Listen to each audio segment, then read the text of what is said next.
Welcome, everyone. I am super happy to welcome you to the graduation day of Xcelerator batch. My name is Egita, and I'm the managing director of the batch. And we have been working for 5 months until this day to make it happen. First of all, Cybersecurity is an acceleration program run by Startup Wise Guys together with CDP Ventures and also supported by our partners Leonardo, Italgas, University of Calabria, and Entity Data, whose offices we are also currently in to make the event happen. To kick things off, I have two special guests here with me today. And as a first guest, I would like to ask Cristobal, our CEO of Startup Wise Guys, to say a couple of words. Thank you. Thank you, Gita. Good to see everyone. As you well said, it's our second opportunity, second time in the entity offices. It looks like a good tradition to see familiar faces. Also, when we have some of our alumni coming to say hello to join us. But I think the important part is about if it was relevant to start this fund and this investment on our own Wise Guys Cyber Fund 2 years ago as an initiative. I think the importance of cybersecurity is increasing daily, right? So we see ransomware, we see now the war, the importance of drones, the importance of software. So now more than ever, we need these startups coming with these innovations to protect, I think, society. So we are super happy that we see more and more talent, more and more experience, and more, hopefully, investments, not only from us, but from other VCs coming on board to these people. So happy to be working with them, happy to see the excellent progress, the work they have done with the team and seeing it, happy to keep a good tradition, and happy to see where the world is going, but happy that we are here to try to at least fix it. And having said that, Guido, investment partner, I would say, from CP Ventures, probably you want to do your part of the introduction and your views on how things are going. Yeah, things are going really well. Hi, everyone. We're really happy to be here. We are really excited about this batch. It's been really a great batch, and we had the opportunity to talk with them before, but you guys will see how awesome these startups are. And on our point of view, we are happy on what is the direction. As Cassa Depositi e Prestiti, we are I work on the Xcelerator fund. We are deploying 16 Xcelerator. In Italy, we have 16 Xcelerator with the goal to go all the way to 20. So one message for everyone that is looking there, if you're working on a startups and you're considering something, please have a look at our website and consider one of our accelerator, because as you will see, the quality is awesome and it's really a great opportunity for everyone. Lovely. Thank you so much, gentlemen, for kicking off our event. Before I let everyone else to hear the founders, I would like to say a couple of words about the program and what actually the founders have gone through the last 5 months.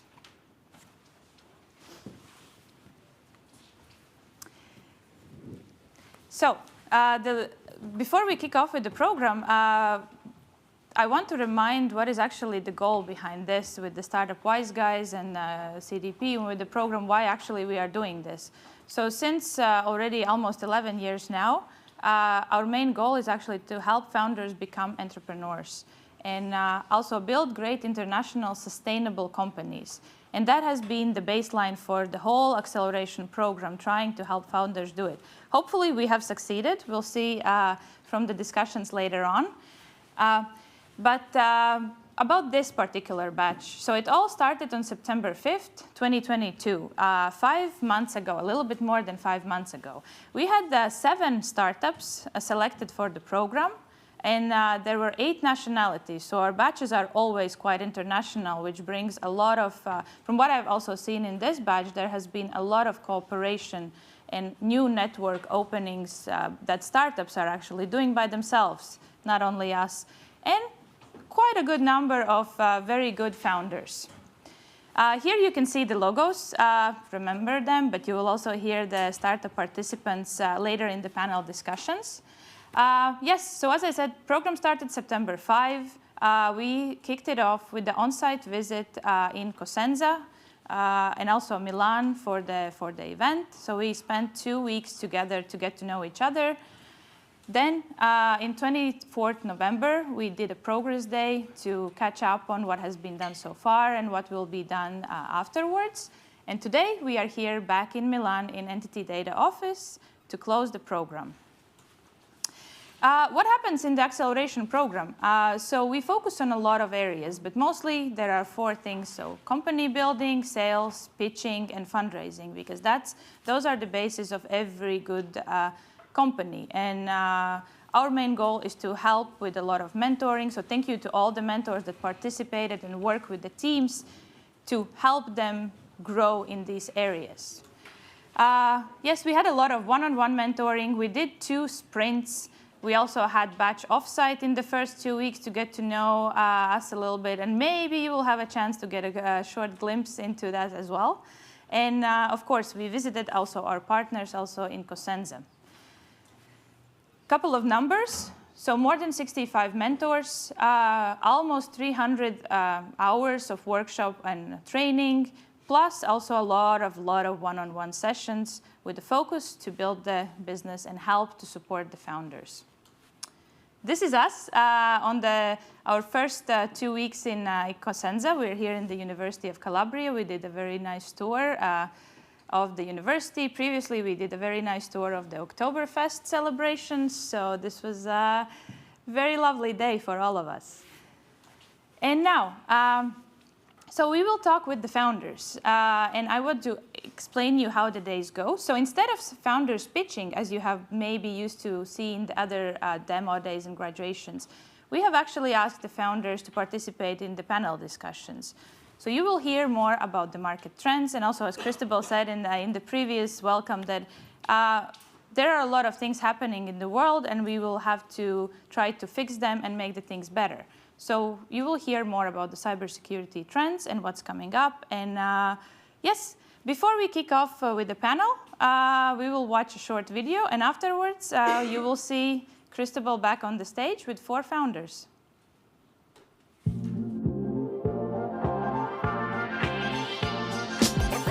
Keywords that come to my mind about Startup Wise Guys: passion, controlled chaos, hardworking, and tough love. A human-centered organization. It's always a great challenge. No limits. And it's a community of friends. fast pace and dynamics. founders first. And promising. Meow, meow, meow, and meow. Over delivering. Inspiration, freedom. Zillions of hugs. And minestrone soup. Go figure.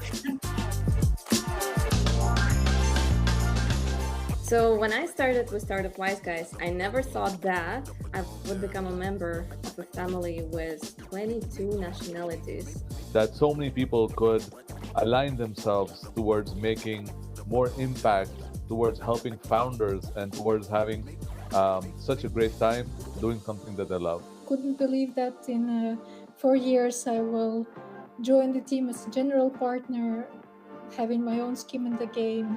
I never thought that I'm going to be a part of 2 different departments within half a year probably, and that is going to become my big family. That we're going to be operating in Africa, and actually I never thought I would have so many red dresses in my closet. I never thought that I will meet so many people with a great and connecting mission and passion. That will be able to get more than 55 people so passionate, like-minded, fun, and driven to make the next decade even better than the first decade. Never thought that I would have managed to have a boss who says meow, meow, meow, what the meow, and still is managing to get everybody engaged on the same page. Wishing you all the best from the bottom of my heart. I wish you to keep being red, passionate, long-term focus, impacting beyond Europe, Africa to more continents, and really helping this planet achieve CO2 reductions in the next decade. To never, ever lose our good vibes and our values as we grow. Just to keep loving people with the number of that is growing. And I wish all of the founders who are with us on this journey to get a chance and the opportunity to explore the universe together with us. Big kiss, everybody. I wish that after a couple of years, every accelerator in the world will say that, oh, the Star Wars guys, they're f***ing cool, I want to be like them. That for hundreds of decades, when the Startup Wise Guys last, we will have this connecting vision in our people. So happy birthday! Yoo-hoo! I really hope that there's another 100 years of this to come. Happy birthday!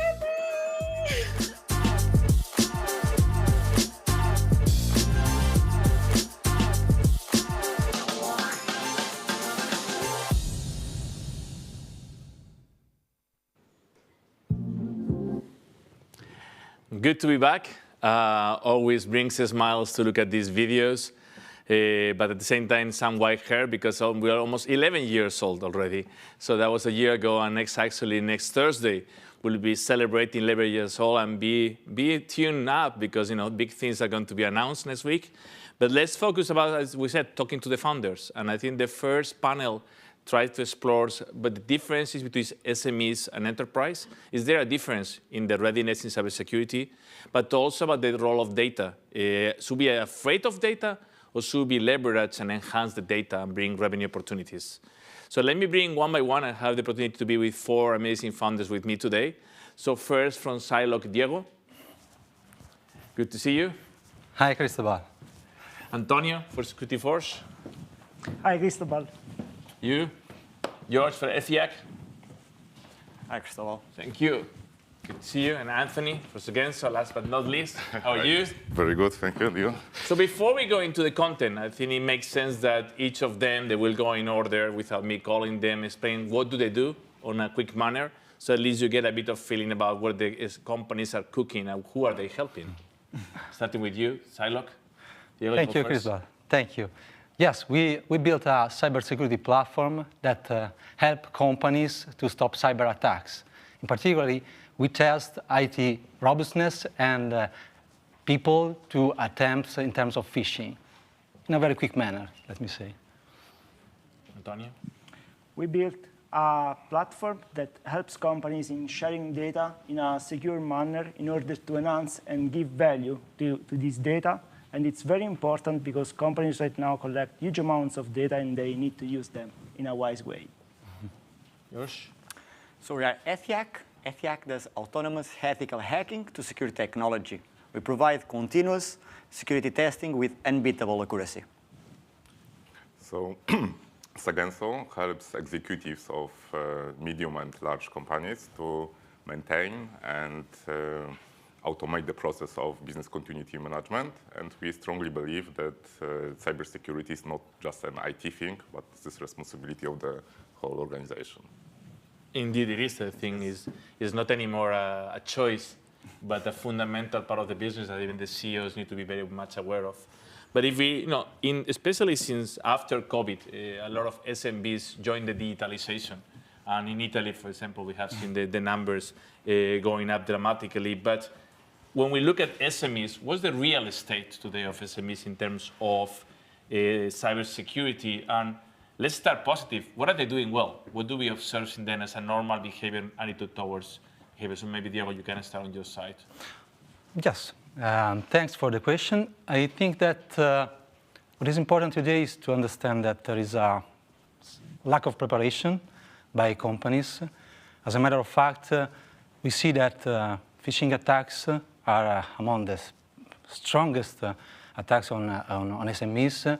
In fact, there are a lot of reports, for example, Cisco or also Forbes, the last year reported that out of 90% of the SMEs are hit by hackers. How small and how big? Because a lot of people say, oh, SME, I have 20 employees. That's not me speaking. How small are those SMEs that are already being attacked? As small as one people companies? No. It's more or less small, medium companies means that you have you can cover 80% of the Italian companies, for example. Okay. So this is our industrial countries built over these medium enterprises up to 25, 30 employees. So it is very common to see how it is easy to react to this in preparation, but on the other side there is a huge lack of cybersecurity professional on the market. So it's also a matter of if I want to secure my system, where do I start? With whom I can start? Mm-hmm. So bring simplicity in this sense and help these SMEs to overcome such problem. Also in terms of cybersecurity professionals in their company can change a lot of things on cybersecurity market. Yeah. So Anthony, if you look at, you come in initially from Poland, now expanding more and more to Western Europe. Do you see the same trends? Do you see any big difference between countries' SMB readiness or preparation? I would say there's the willingness. So there are some, you ask about the good things. So I saw, for example, last year that this multi-factor authentication was like pretty popular and everywhere. So I think that there is a big willingness. But the problem from my perspective is that when we are talking with those SMBs,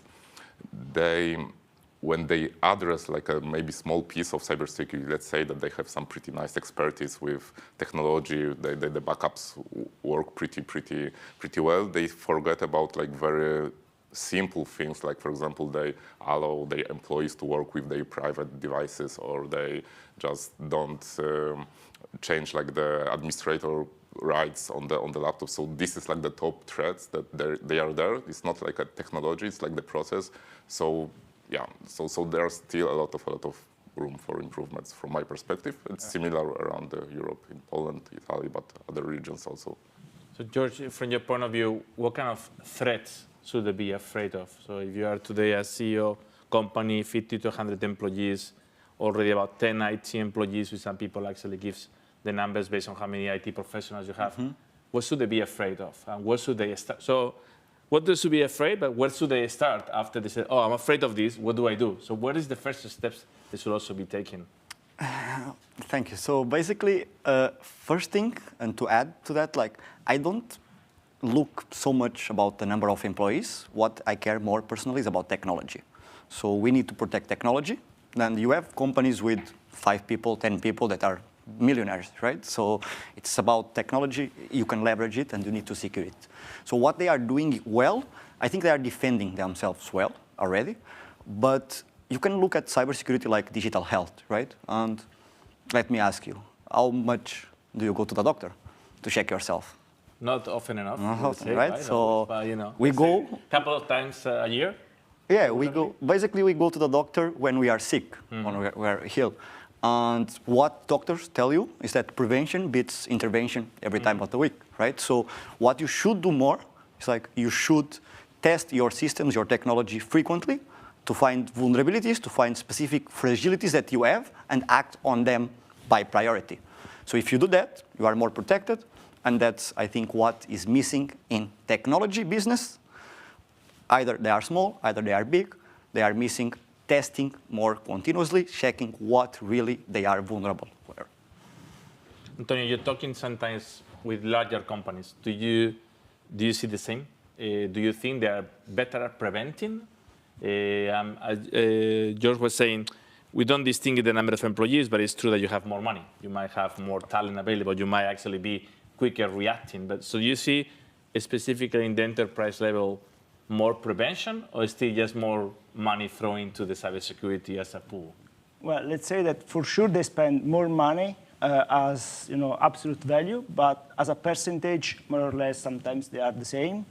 The true difference is that the attacker is also different, because a wiser attacker usually targets bigger enterprises because they have to spend more money and they can get more money, while medium and small enterprises are targeted by more kids sometimes, or less ready attackers that just want to try some very new technology. But I really like the concept that George was saying about cyber hygiene. So it's a term that we have been using also quite often. In order to be prepared, you have to study, you have to also create some knowledge inside your company. And in that perspective, larger companies right now are a bit more ready with respect to medium and especially small businesses. Small businesses sometimes say it's something that will never target us, and instead, when it does, it really hurts them. When we say we are more ready, they're investing more in education, they're investing more on hiring professionals. What is the readiness? What do you think? I mean, Anthony, you can probably ask your view here. Yeah, I'm not agree with 100% with they are more ready. Because I love when you don't agree. It makes more interesting the discussion. Yeah, because of course they have more technology, more resources, even to fight for these talents. But also like the scope and the surface of attack is also much bigger. And like from our experience, there is like the threat of the supply chain. So every contractor which proceed data of big companies, also like a possible place where those data can the leakage can start. So I would say that there are a little bit different challenges in enterprise, but both groups like SMBs and enterprise, I would say that they are like equally unprotected. Yeah, so a lot of work. May I add? I have a little different view in this point, especially when we talk about, in general, to be secure and to be ready, because I think that we should start thinking simply. Okay, cybersecurity is a double concept related to human persons and technology. Both are important because both concur on cybersecurity related to the data that they manage, actually. Okay, so what is necessary to understand quickly is which is the weakest part of the chain. Okay, if you find which is the weakest part, and I said before, we know that 90% is a human side. You can act on a priority on them and also understand how attackers can spread in your system, testing also this system. So it's a matter of combined work between these two fundamental elements of cybersecurity, let me say. Let's bring a bit the discussion into data. I think, Antonio, I bring you here first. This is one of the areas that security forces focus. Is data a risk or is data an opportunity today in companies? Well, it becomes mostly on how you use them. So data can be a very value bringer for a company. They can enhance a company. They can help a company in growing, in cutting costs, in understanding more what's going on inside the company. But you have to use them in a secure manner, preparing also what Diego was saying. So you have to start with procedures, with how you use data, how data can be used. Then you go to the technology and you apply the technology in the correct manner. But these two sides must be kept hand by hand during the process. And there is always the risk. But if you are prepared, you can face the risk and you cannot be harmed by anyone if you are very well prepared and equipped. Yes. You remain surprised if you test also a big company in terms of human readiness to phishing attempts. Also in big companies, so it's not a matter of size. It's a matter of training. It's a matter of awareness. It's a matter of how I use the technology. So you can remain surprised. But you were talking before, and I think it was Anthony, about the value chain, right? Mm-hmm. So how ready is the value chain? Because to do data sharing, right? Because you might train your organization, you might set all these procedures, and then you is a large company has so many providers. Somebody for sure in the value chain is not prepared. Yeah, I really like this time, like this Diego perspective that we should shift from talking about awareness for the trainings, yeah, because okay, right now everyone is aware about the situation. We had like GDPR, we had like this COVID situation, pandemic, yeah, period, and right now the war. So awareness is pretty high. In terms of this value chain, from the enterprise level protection, very often they work with SMBs, even with the startups. Yeah, so I would say that also like the weakest part of the chain is like your weakest spot. So unfortunately for us, and we have to also be as secure as enterprise. So we have to use the same policies, the same frameworks, and I think that when we are talk with the enterprise and we try to work with them, we have to understand that for them we are like another company, that it's another risk for them. So we have to understand as a startups that that the processes taking a little bit more time. So can I understand that we are focused a lot on the human aspect, right? And human are weak, but for me again, it's technology. Technology, like if we see the future, what the future brings us. Everything is more automated. The human is becoming less part of the equation, right?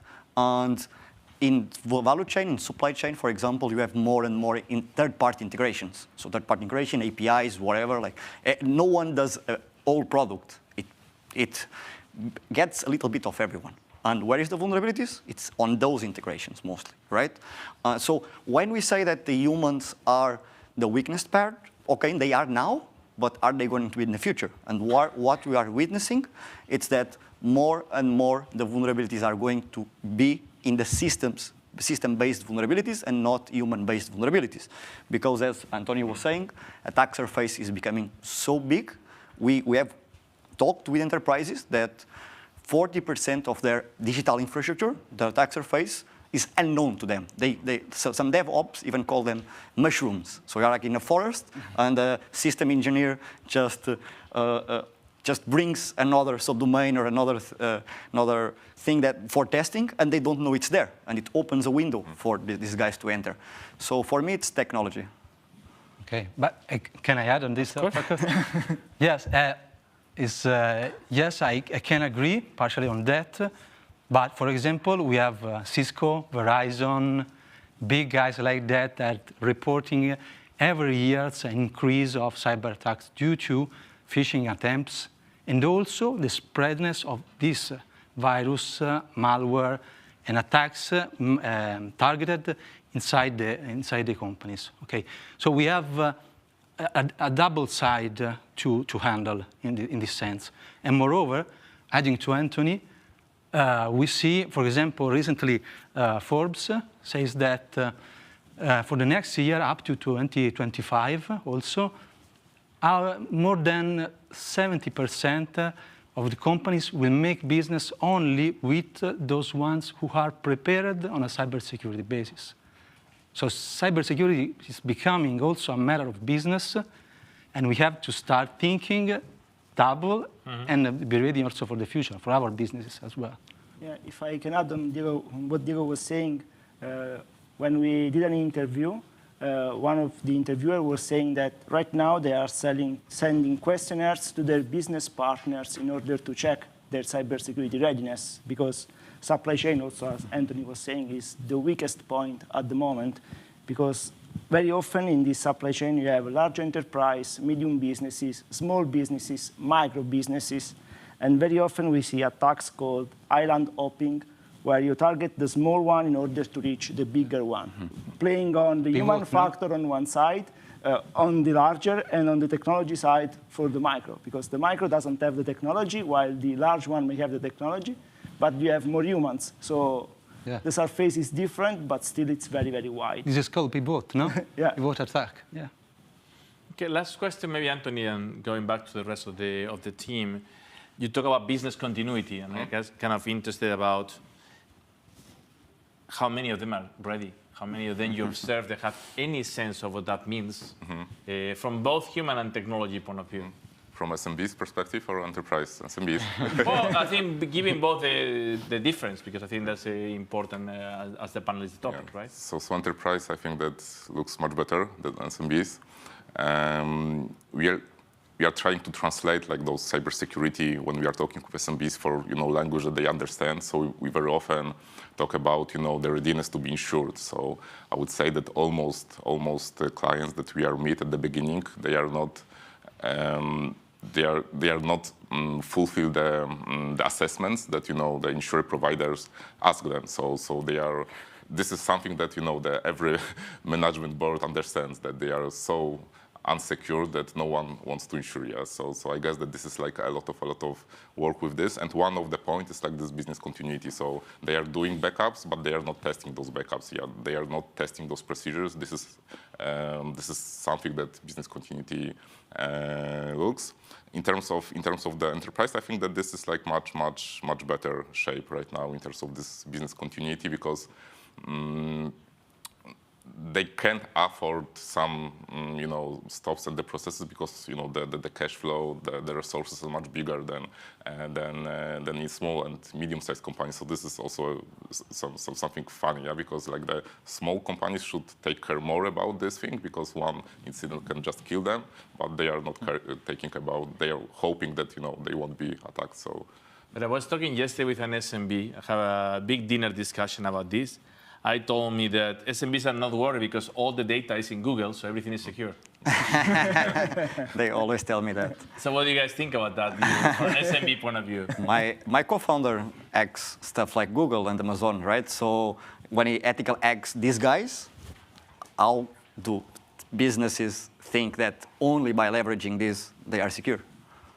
But I think that's a beauty. As we have all infrastructure in Google, Google is taking care of us. We don't need to worry. We have backups and we have everything, right? Yeah. Nothing never gets lost in Google. I said, well, I think we get something. That's not true. There was an email, I think some years ago, about one of insider threat in Google. One employee was actually checking those data inside Google Cloud. But I mean, in many cloud providers, you can have examples like that sometimes. So it's always a risk if you don't pay attention to what you're doing. Okay, so before closing, maybe going one by one, we'll start you in this case from Anthony. 30 seconds of advice for those SMBs, from even your point of view, your own startups. What should they be investing on the next 18 months? Okay. So I guess that that's the skill gap right now in terms of the cybersecurity is pretty huge, and we can't train those cyber experts too often. So we have to start working smart. I think that this is like one of the most important thing.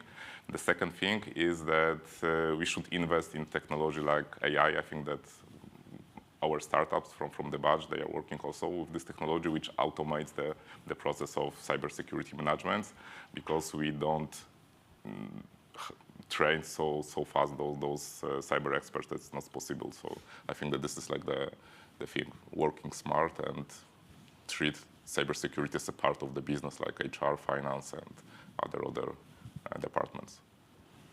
Sure. I would say, again, prevention. So for me, prevention is the thing. I think that businesses need to check themselves more frequently, continuously, if they can.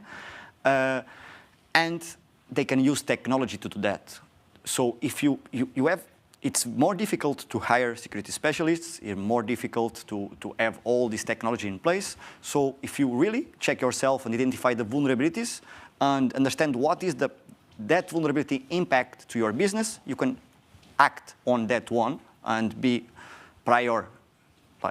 And that, I will say, prevention and security testing. Tony? I would say to start to pay more attention to your data, meaning the data that you share with your partners, the data that you receive from your partners, because infrastructure is important and it's becoming every day more important, but data are even more important than the infrastructure sometimes. You cannot live and you cannot run your company if you don't trust the data that you have collected. For example, if you have the IBAN of one of your customers and that IBAN gets changed and you don't analyze that, you risk to do some transactions to some malicious actor. So pay very much attention to your data. Yeah. How can I say more? I think that you can use ILOC, of course. No, joking apart, I think that the important thing is to understand, to remember that we must keep it simple. We don't have to hire super expert, super skilled figures and so on. We can have a lot of possibility outside to understand if our assets are already secure or not. Anyhow, test, because any kind of machine, any kind of organization must be tested. We do it with a coffee machine as well as a complex company. If you don't test it, you don't know if you are able to stop a cyber attack. But from human and tech side, it's simple. Thanks. So let maybe give you my 90-second summary of everything here, right? So we've been talking about, is it prevention versus reaction? We're talking about the human factor versus the technology factor. The fact that maybe SMBs have less data, but at the same time, they have less surface to be attacked. So many times they might be less secure or more secure. Because you're in Google doesn't mean that you are already protected. So, and that I think this is an ongoing battle. This is not something you do once a year and you feel good. You need to continuously test. You need to be continuously be aware. And finally, when you get all of that, still be worried because you're part of a value chain. Both you are part of others' value chains, and you also have your own value chain. And when you're protected, you need to help your value chain to be protected. And if not, we have 4 companies here that can help you. And if yes, we have 4 companies here that can help you. So guys, thank you for your time. Thank you for the program. I think the world, we said we need to make the world a better place. We need to make the world a more secure place. And I think the 4 of you and your companies can do that. So thank you. And stay tuned. Little video, and we're back with more energy, more founders, and Egita driving the next panel. Thank you. Thank The you. thing that I love about the Wise Guys teams is that you guys have a knack for finding the most passionate founders. They know what they're doing, they believe in what they're doing, and nothing is going to stop them.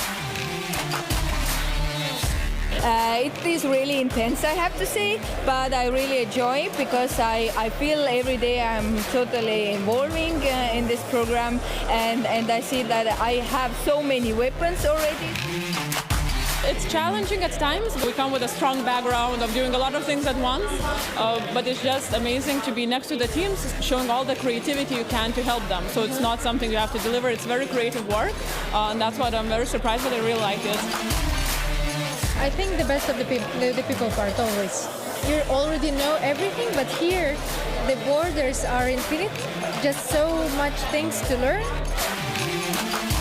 One of them is the passion, and the other one is how much we care about each other. Among everything, we are a team that really likes to spend time with each other, and part of that is because we all share the mission. Because I always had the feeling that this is the family that I have. This is not a job, this is what we love to do.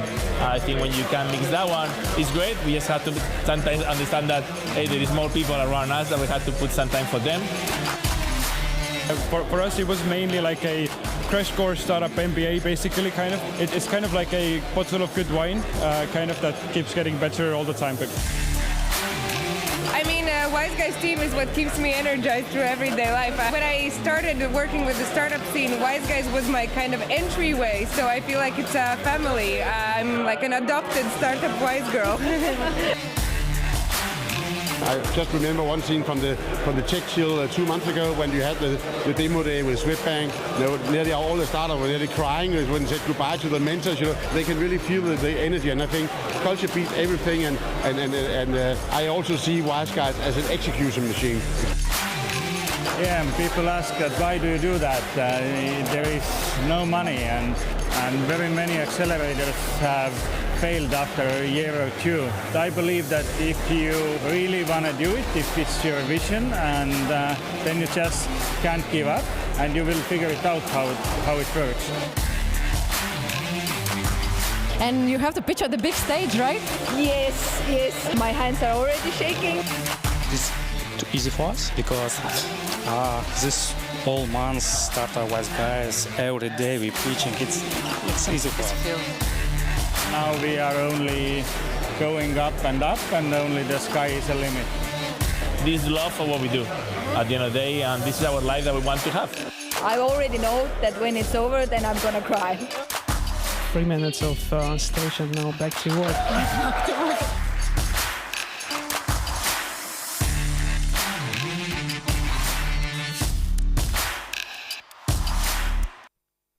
The thing that I love.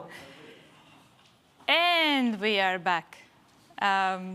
Thank you to the first panel. It was very interesting to hear about all the securities. And yeah, clearly the world is not as secure as it should be.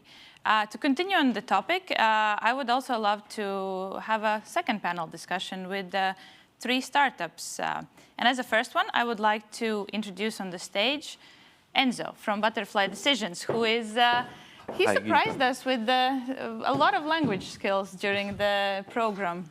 Thank you. As a second panelist, I would like Mohan to join us, who has been also actually exited founder, right? So you have a lot of experience, and he has helped also other founders during the program. And the last, but definitely not the least, we have Nick from Edison Marks, who I still don't know how you found us or we found you, but secret. It's a secret, but so Nick is actually holding their European front because other founders were in US, and they had 5 months of very early mornings to join the sessions. Indeed, they did. So to kick off, let's first start with what you guys are doing. If you can give me the one-liner. Let's start with Enzo. Yes, of course. Hi, I'm Enzo Troncone, founder and CEO of Butterfly Decisions. We help organizations improve the quality of their decisions and cutting decisions time about 30%. Mohan? Hi, everyone. This is Mohan. I'm CEO and co-founder of Ofofo. Ofofo is a cybersecurity marketplace for small and medium businesses to build their cyber resilience. Nick, Edison Marks. We motivate businesses to take action and protect themselves online. Very good. So as a first question, I actually have an interesting question before we go deeper in the market and everything, all the knowledge. Why did you actually start your companies? What was the reason? Yeah. Well, it's interesting. I was working as middle manager for big corporation, found out that companies are struggling when are taking decisions, especially group decisions. Then I decided to go deeper into this problem with the research, with the PhD. And then I found out that I could help company using algorithms and behavioral sciences studied during my PhD, and I turned this, my research project into a business project. It's actually interesting. I wonder how many PhDs are moving to the commercial side. Mohan. Right. So I've been a serial cybersecurity entrepreneur, and during the COVID, we were looking at various dark web feeds, and I was surprised to see that small and medium businesses had a lot of chatter, and we realized that they are the weakest links. And the biggest problem we saw was that SMBs have what we call as a cold start problem. They don't have funding, they don't have resources to actually tackle cybersecurity. So we started a FOFO to actually solve the cold start problem, and I think Marketplace is the best way to solve the cold start problem. Very cool. Our story is, in a way, combines both of these. So 3 cybersecurity technology experts who also happen to be behavior science enthusiasts. Which that means behavior science is really the ability to influence people's decisions for the right cause. What we've noticed in our experience is that while there are many cybersecurity providers, and we saw a bunch of them earlier channels, smart people doing great things, a lot of the, especially in the SMB, SME and, domain, they struggle to start. They find cybersecurity complex, they find it costly, and they do nothing. So what we do, we try to get them started. We ask them to do something about it. Okay. That is a lot of issues, and as we also heard in the, let's say, the previous panel, we definitely see that companies and everyone is not as secure as they should be. But I have a follow-up question actually to Enzo about the data, because you are working with AI, algorithms, which is not classically the cybersecurity. Yes. We are actually working most in the domain of using AI to improve companies and businesses' decisions. And I would like to highlight one point. AI can help to take better decisions, but can be as well a threat. And going back to a previous panel, one of my colleagues, Antonio, was pointing out that it's important to secure your data. And why? Because AI are working on data set. They are basically, the algorithms are trained, they learn from data. And if data are at risk to be manipulated, then the AI can, an hacker with malicious intent can manipulate this data in order to to attack a company, to make their attack more efficient. That is a big threat that companies should be aware about it. Mm-hmm. Yeah, so everything is connected. Follow-up question. So you clearly, well, there is a problem in the market. But do you see what can be changed? What is the bigger problem? Because again, for example, Nick, you mentioned that you're helping the companies to start small. Mm-hmm. But I guess this is not something that is just appearing. It has been already, like cybersecurity, cyber threats has been in the market for a long time. Have you noticed any trends, or why you think maybe, at least I feel, it's not catching up with the market as fast as it should, I guess? Yep. You want to start? I think the fundamental problem is, if you look at hackers, they have various channels to communicate, and they're all connected, end of the day. It's like, I have released a vulnerability, I share it with various hackers, and they exploit it too, they learn on it, and things like that. But then if you look at cybersecurity companies, they are super closed. If I fixed something, I would like to commercialize it, and I would like to keep the IP with me. So it becomes difficult to collaborate in the cybersecurity. So one of the challenges is cybersecurity companies don't collaborate. How do they collaborate in a particular standard, or there should be a community or some protocol that should help cybersecurity companies to communicate and understand and grow together for the greater good. I think there is a fair bit of sharing that's happening in the threat intelligence space, etc. But if cybersecurity companies help each other, I think we'll be in a better place. And I can completely agree, but I want to go back to the fact of catching up. So it's the way that digitalization happened, especially with COVID recently. A lot of people, I mean, the readiness, the way the folks talked about earlier, it was always an issue. But all of a sudden you have people, company popping up all digitally more than before. It was like an avalanche. Obviously, when you venture into something new, there's a lot of things you need to think of. And cybersecurity, let's face it, it's not sexy. No one really goes and think of it unless they have to. That's the reality. And again, when the folks talk about readiness earlier, enterprise and SME, the two types of companies, they have different levels, right? So an enterprise, even if you don't want to think about cybersecurity, they're vendors, they're certifications, they're another enterprise that want to work with you and they ask for something. When you go into SME, you just fundamentally, you need starters, right? You don't have the vendor coming asking you about that security SO2, SOC, whatever. You need to be aware. The awareness is important because there's no other reason you're going to do something about it. It's just different. It's a different ball game in a way. They need more. Yeah, that actually brings me to the next question because you mentioned, enterprises and they are more familiar with the security and it's part of their daily job. And I guess that's also a myth maybe in the market that, cybersecurity is a niche industry. It's needed for the companies that work with sensitive data or sensitive industries. Mm-hmm.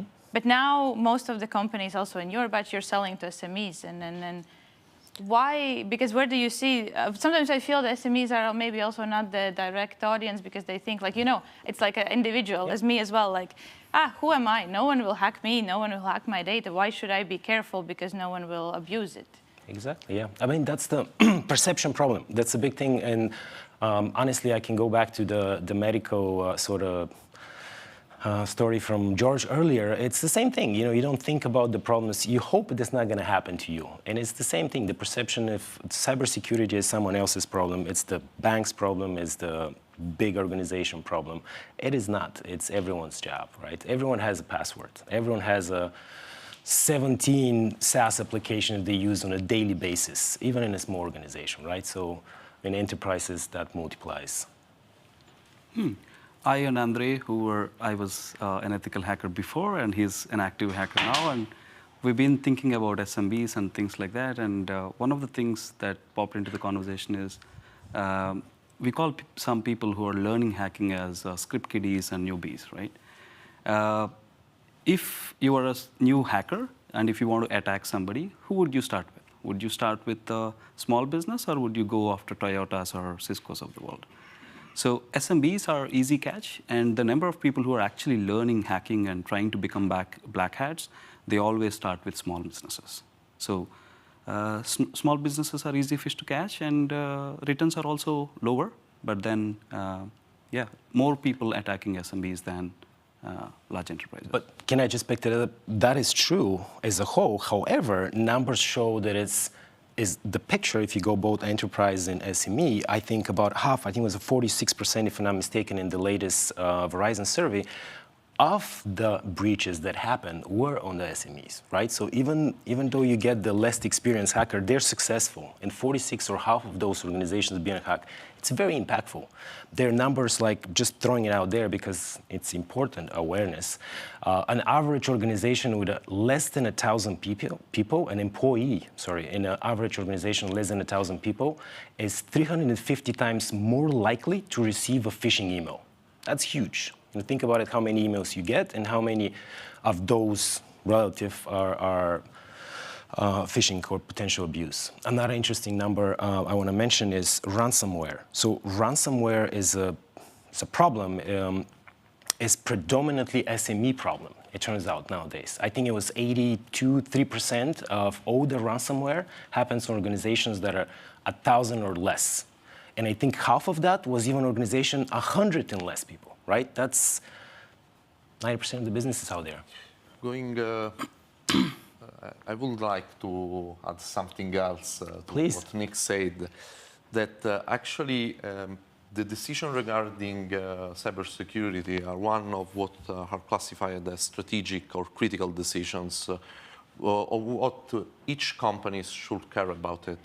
And this doesn't matter about if it's big or SME. It's important to highlight another statistics. Actually, there is a 95% correlation between organization performance and how organizations are taking decisions. And FMEs should be aware about it. And sometimes what we observe that I think there is lack also in terms of skills. And I'm not talking about hard skills itself, but the kind of skills that allows manager or entrepreneur to become clients of technologies, what is called client perspective. Be aware about the problem and understand how to use technology. I used to say an example. If you want to buy a car, you don't need to be a mechanical engineer, but at least you should understand the differences between an automatic gear and a manual gear. And with technologies, it's the same, especially in cyber and AI. Yeah, I love the car example. Everyone nowadays can learn how to drive a car, so why shouldn't be the case also for cybersecurity, the basics? Mm-hmm. I have a question from the audience. Follow-up, I guess, on the attacks and SMEs. So again, what we talked, and I guess it's also on the decision-making tools and everything else, and SMEs. So is there any unit economics? So how can SME actually can start evaluating when they need to add more tools or professionals to solve this issue? Mohan, can I start? And then you'll pick it up? Yep. Because I want to start with the start. I mean, the fact that someone's asking the question, that means they're thinking about it. I would make the argument that first thing you need to do is think about the problem, start Googling, asking your friends, their friends, and then go to an expert. In reality, it's not that expensive, but I'll let Mohan tell us more about what's the average cost one should invest. Right. So if you're a small business, generally your IT budgets are low.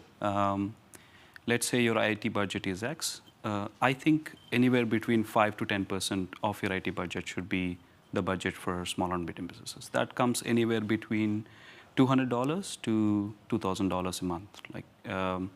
On the timing perspective, the moment you're going to the production or going live, that's when you should at least do 1 or 2 types of penetration tests and stuff like that. For SMBs, from the research we have done, the most important thing that a lot of SMBs do is they miss out on the key elements. Like in the last conversation, Cristobal was asking about, oh, I'm on Google, so everything is secure. But you're on Google, but securing Google and your email is the most important thing for SMBs because 90% of the data actually is in the cloud, right? So. It's what Enzo was talking about, right? So someone bought a car Google. They bought it, but they didn't use the key to lock it every time they use it. The fact that you're on Google doesn't mean you're using Google secured, right? Just by itself, just the platform needs to be secured, right? Read the manual. Yeah, we go again back on the skills problem and the awareness problem. And again, the advice is starting not to, with ambitious to become necessarily a deep tech expert, but starting to look for information and get awareness about the problem and what are your daily routine that can improve your security. It can, let's say, increase your security much and much more. And also, of course, look for technology that can help you. You listen to my colleagues during the panels. I think you get a lot of insight from them. I have a follow-up question as well, and especially first to Enzo, and then I would love you to also add, because I'm hoping that there are some maybe SMEs also looking at the panel, and you say, okay, they need to start train themselves to approach this differently. What could be your recommendations or suggestion besides just, let's say, looking? Is there anything that they can do? And also, I guess this puts a little bit of resources on the company management as well, especially with, even with cybersecurity, you're telling, oh, we can outsource. We will hire someone to fix it. But what you're saying, it might not also fix the problem, because if the company is not ready. No, actually, the weakness problem into cybersecurity is the human one, is the human element. And Shine said that to improve such kind of performance, you need to work on the learning curves. So you need to work, and working on learning curve for a professional is not just related to trainings, but also how do you structure the work environment. So working routine, analysis of data. The environment somehow should help your employee to learn. So it should be repetitive, you should let them access to your data. So if something happens, you should measure what's happening, even it's a bad event, and spend time to analyze and learn. So the famous lesson learned, let's say. So I think this is an important, the important element. Again, I go back to the education problem that it's, for me, there is a lack of skills in companies today. And it's mostly related to the capacity to interact with technologies, become a client. I would stress this, this aspect. Try to learn how to become a client of a technology. Which question you should make to who is proposing to you technologies, what are the right questions you have to make in order to evaluate different solutions that, as we have saw today, can strongly improve your resilience. I love the human conversation.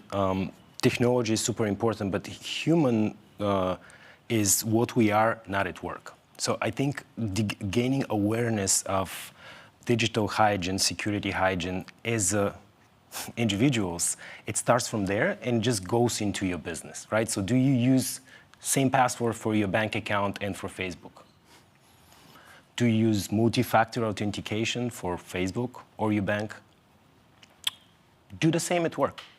It's that simple. That's where it starts. I mean, it's way more complex, but that's where it starts, right? So these are the basic things. And human is important because it's in work and at home is the same thing. We just need to relay it and level it up depending on our organization. If you go into enterprise, there are additional things you need to do, obviously. But it's very simple. Basic and fundamentals, where it's all stems, and then you go into the complex stuff. Yeah, I have a different take on the awareness and the training side of things. When we are learning a language, we sort of look at the letters, the phonetics, the words, we associate them with various things, and then we sort of try to start reading, right? Majority of the time, the cybersecurity trainings that we try to conduct, they are directly the content without actually giving the basics to the people who are getting trained. We tried doing something different. Cybersecurity is hard, boring, and it's very difficult to make people sit and learn what not to do. It's tough. Every year, around October, there is Cybersecurity Awareness Month, and we thought, okay, let's take some kids and try to make people aware on what the kid says. We took almost 15 days to create content that the kids can understand so that they can tell to the audience. So making content and that is simple is super hard in cybersecurity. So that I think is something we have to look at. We have to make cybersecurity education and awareness more fun, bring anecdotes and stuff like that. If you ask anyone what a multi-factor authentication is, 90% of the people who are using mobiles, they don't know it. So you have to create anecdotal learning into cybersecurity, and that's when it can become more fun. Yeah, I would like to say something more, that it's the same for professional education. And this is a problem related also to decision-making and AI. We have, for example, we have organized training for our clients, and we saw a lot of benefits of those training in terms on the capability of the employees of our clients are improving in the using the statistics that our technology was producing more effectively. And I would like to give also another takeaway. I mean, we have talked about education, human factor, but please not forget that there are several technologies options. We saw today with our colleagues, and sometimes are cheaper than people supposed to be. So just an advice, try to be open to evaluate, and the suggestion is make some tests internally to test this technology, because these technologies can really improve your resilience to risks. That's very good. We are slowly wrapping up, but there is one question also from the audience that I will read it to you. What practices would you guys recommend to engage your people to get confident with basic security and technologies? So mostly talking about non-professionals in the cybersecurity field. So again, following on the education. Right. I think you have to, like I said, right, you start with the letters, which there are certain things that you can do that mitigate 90% of the cyber attacks. For example, Agita, I'll ask you this question. How many SaaS applications that you use have a multi-factor authentication enabled?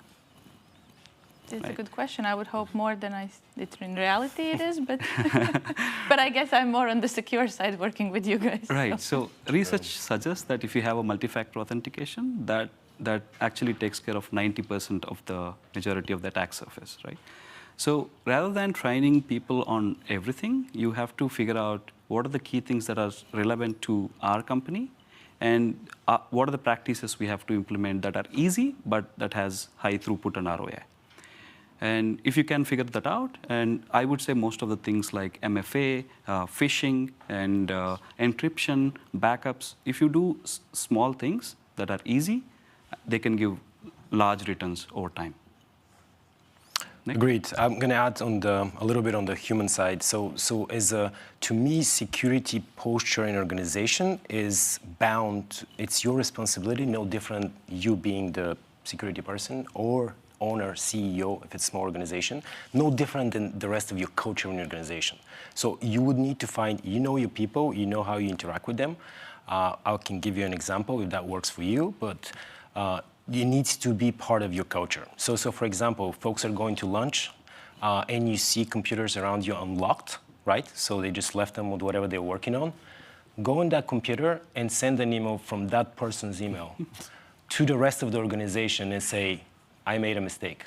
Or you can do something funnier, depending of your situation. But basically do something like this, whatever works for you, constantly, because it's a culture building. It's no different than anything else. And the second thing I was going to add to the technology part, there are many things, once you realize, you can mandate them, right? So like the 2FA, for example, it's your responsibility. First, your people should know about it. But once they do, I wouldn't let them, hey, whenever you're ready, you should enable 2FA. No, I enable it for the entire organization, for whatever I'm an admin, I have the rights to do that. I'll do it for everyone. That's not a way you force the culture in. I love the example of not leaving the computer open. It's the same thing. In the college, in the MBA, there was so much fun where anyone who used to leave their laptop, there used to be love letters going around. So that made everybody in the college lock their computer. So that's offensive, but it could work. You find, your people, right? You can find a good way, a fun way to do it, and at the same time make the point so they don't do it again. We'll see what we will see here after this video. It's like approved by Cyber batch go. It wasn't me. It wasn't me, I don't know. It's not live. It's not on the video. Enzo, but maybe also suggestions from you, because it's about decision making, about Yes, I would like to highlight something. It's try to establish a culture where people are responsible to the outcomes rate and to then the rules. I mean, in many organizations, there are several rules, but the rules are applicable in a certain context. So when people understand the problem, they can even understand if those particular rules are still applicable. And this is a big risk, because sometimes Shines tell us that in many disasters, even cybersecurity, people sometimes follow the rule correctly. But that rule was not the right one in that particular circumstance. So I strongly suggest to establish a culture where people have strong awareness about the risk and the problem that they are dealing with daily. And this will help them to take better decisions when they are in front of a risk or risk situation, even in cyber. I actually wanted to wrap up the panel, but we have one more question. So if no one is yelling at me that we need to finish. Wow. What is the biggest threat given an attack surface, in your opinion? What's the attack surface, or for a given attack surface? What is the biggest threat given the attack surface in Europe? Oh, attack surface in Europe. That was not, in your opinion. Oh, in your opinion. I can't ask back the follow-up questions.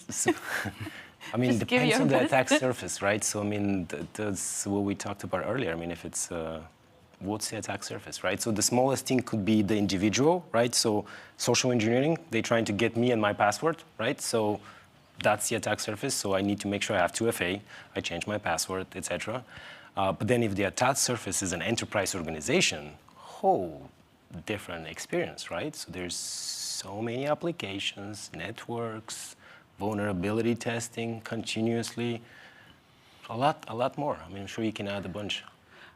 I think I'll be hated for saying this, but I think the OpenAI and the AI is the biggest threat for SMBs and others, because hackers who don't know how to write exploits are actually using AI to write exploits and attack the companies. So attack surface remains the same, but the exploits on the same attack surface are definitely going to increase because of the AI. So I think that's going to be the biggest threat, in my opinion. Yep. Yeah, I think Enzo is agreeing to know. Yeah. Again, the AI aspect is coming as a threat again, and the risk behind what we was discussing before, where you store your data, is because your data can be used to train an AI with malicious intention, and then the attack can become more and more effective. That is a thing that companies should be aware, and if they have a problem with their data, they should be immediately make some corrective actions. Let's say this should be strongly recommended. Okay, so I think now it's time to wrap up. But from what I hear, my summary is, I guess, that everything can be a threat. And it can, even if you are an individual or a small company, it can still be dangerous for you, for business, or if you're working in a company, and you can be a threat to your company, let's say, even by not knowing. Even we know, we started, I think a year ago, started receiving phishing emails, and they're posing as Cristobal. And I would say that they're getting better and better every month, because now they're even copying his style with a lot of typos. I see him smiling. Yeah, it's like... Do they meow a lot? I think... No, that's me. That's my censorship. But yeah, the typos sometimes are incredible. But still, we always laugh that the attackers are still too polite. But thank you so much. And I think, exactly, I think we want to say that everyone needs to be more aware, even if you don't know where to start. We have 3 companies here. We had 4 companies in the last panel. You can reach out to them. You can reach out to everyone to know more. But yes, so with this, I wrap up the panel. Don't be afraid to reach out and start thinking about the cybersecurity. And with this, I also want to say that officially the graduation day event has finished. And I want to say thank you to everyone who watched us, who asked the questions. Again, big thank you to the mentors and our partners for helping us to get through the 5 months with the companies. But again, this is just a start. It's not an ending, because the intensity of the program maybe is over, but the companies still have a path to grow. And it's only the beginning of the journey. And so I'm saying thank you, but please do not leave, because we have a video still to watch. Working hard right now, recording a video. Uno, dos, tres. I need to find the lyrics. Wait. Hi.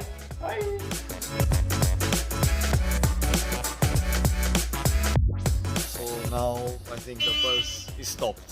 Yay, you did it. You graduated. Andre, are you hacking the bus? No, I'm trying to figure out where is Enzo. Can you believe it? Graduation day is finally here, and I'm super proud and happy for all of you. We started as strangers, but now we can say that all of us were friends. So congrats, guys.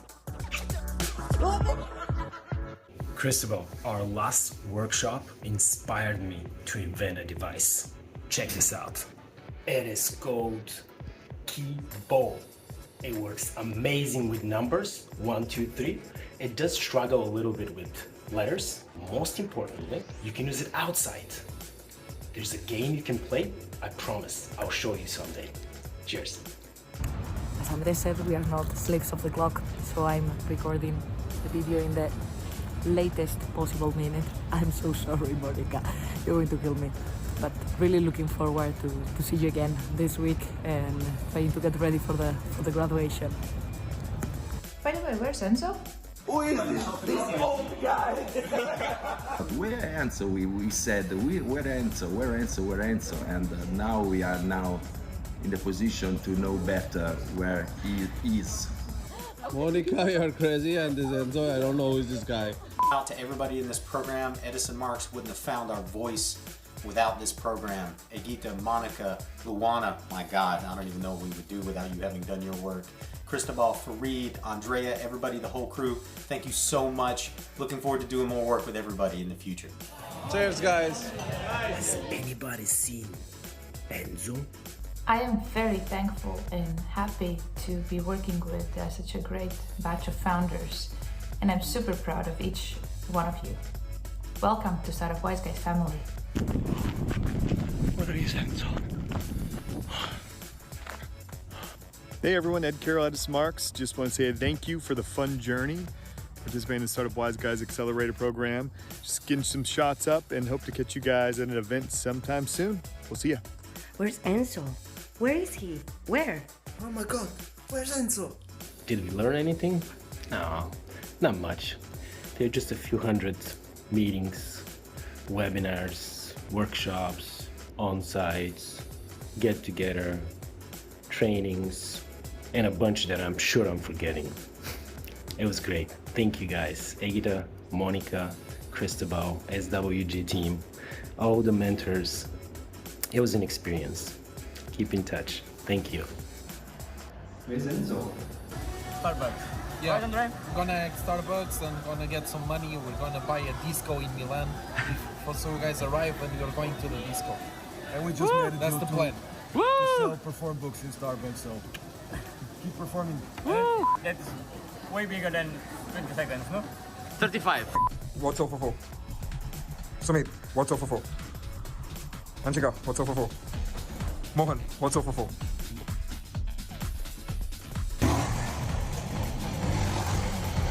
Looking for Enzo even in Scotland. I think I found Enzo. We have reached the end of an epic journey. Thanks to Cristobal, Stefano Molino, Startup Wise Guys and CDP for your trust and support. A special shout out to Andrea Orlando for believing in us from day one. And to Egita and Monica for keeping us on track every step of the way. Today marks just the start of Butterfly's takeoff. Thank you. Our cyber, ladies and gentlemen. Super happy, super proud. It's been an amazing journey to work together the last 6 months. Now, the hard part starts, right? The hard, long road ahead. Just remember 2 things. When things go wrong, give us a call. When things go well, give us a call. And remember, have fun, okay? It's all that matters. See you very soon, protected on the cyberspace.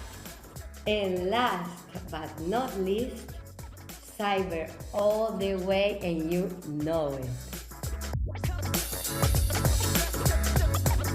In the land of cyberspace, where startups race to take their place, there stand a team of wise guys ready to take any challenge that comes their way. Startup Wise Guys, Cyber Bench, innovating and making Splash, disrupting industries, making moves, never backing down, always improving shit. Yeah, with their skills and expertise, they'll force them to rank and win. Pioneering new technologies, building a future that will take startup, guys, cyber patch, innovating and making a splash. Yeah, disrupting industries, making moves, never backing down, always improving.